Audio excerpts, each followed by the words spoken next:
For my Journey Box project, I looked at the death penalty. The death penalty, also known as capital punishment, is something I've always been very interested in. By definition, capital punishment is the execution of an offender sentenced to death after conviction by a court of law. The death penalty is such a controversial topic that I figured I needed to take you guys on a journey of it. The death penalty dates as far back as 18th century BC, under the rule of King Hammurabi of Babylon. You'll see him pictured on the screen. Back then you could be sentenced to execution for 25 different crimes. Some of the offenses included marrying a Jew, treason, and not confessing to a crime. Now teleporting forward to the 16th century, under the rule of King Henry VIII as seen on screen, as many as 72,000 people were executed. Methods included boiling, burning at stake, hanging, beheading, and many more. While the death penalty was in place in many countries, the US didn't experience its first case until 1608. The first recorded execution in the US was that of Captain George Kendall, who you will see pictured.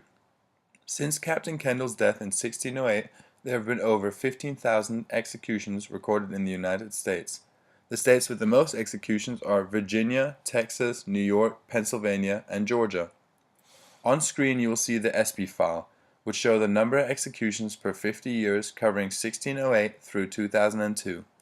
For a Journey Box project like this, I feel visuals and numbers relevant are very beneficial. I will have all graphs and statistics that you see here in the box itself.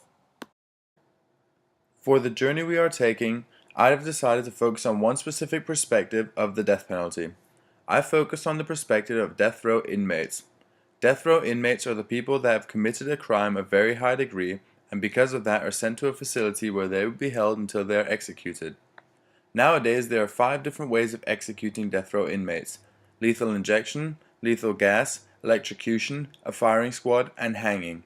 The process behind the death penalty is one quite questionable and to some bizarre. One reason being, as you can see on the screen, in 2012 the average time for death row inmates between sentencing and execution in months was 190. This equals out to be 15 years and 10 months. That's a very long time for prisoners that don't only spend the rest of their life in prison, but also mostly in isolation. A death row inmate will spend about 23 hours of the day in complete isolation.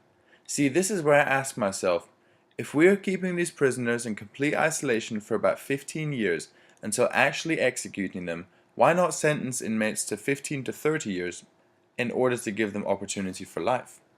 While you're thinking about this, look at the cartoon on screen right now. Read through the numbers and ask yourself, is it better to punish a man and then take their life, essentially committing a crime they did too, or punish a man while preparing them for a new and hopefully healthier life? During my journey of the death penalty, I researched the life of a prisoner in death row. I found out that they are given 2 guaranteed things before they are executed. Each prisoner is given a final meal, for which you can see some example requests by previous death penalty victims. Then each prisoner is also given the chance to speak his or her final words. In my journey, I wrote 4 narratives from the perspective of a person on death row. It's their last journal entry in their diary before they are taken away for execution. Writing some of these was very disturbing. Thinking about the crimes that some of these people have committed, even when fictional, was a tough pill to swallow. The reason I wrote narratives is because the main article I focused on during my journey was on 35 serial killers and their horrifyingly creepy last words. There were a lot of words showing love to their family and friends. There was also a lot of apologizing for their wrongdoings. But what caught my attention the most was the evil in some of the inmates, the pure hatred towards someone they didn't know. The death penalty is quite a visual and sad topic. One reason why I don't think it should be taught to you guys or any other elementary grade. I want you guys to take this time and think about all the people you love and say thank you. This journey has shown me a lot about forgiveness. I've always looked at the death penalty as something of a must. If someone has killed someone, then they should be killed. An eye for an eye. That's what I always thought, at least. Until this journey I took. This journey has shown me that the death penalty, despite necessary in thought at times, just takes the life opportunity of someone that has made a mistake. By killing them, you are stooping down to their level. You are doing the exact same thing they are doing.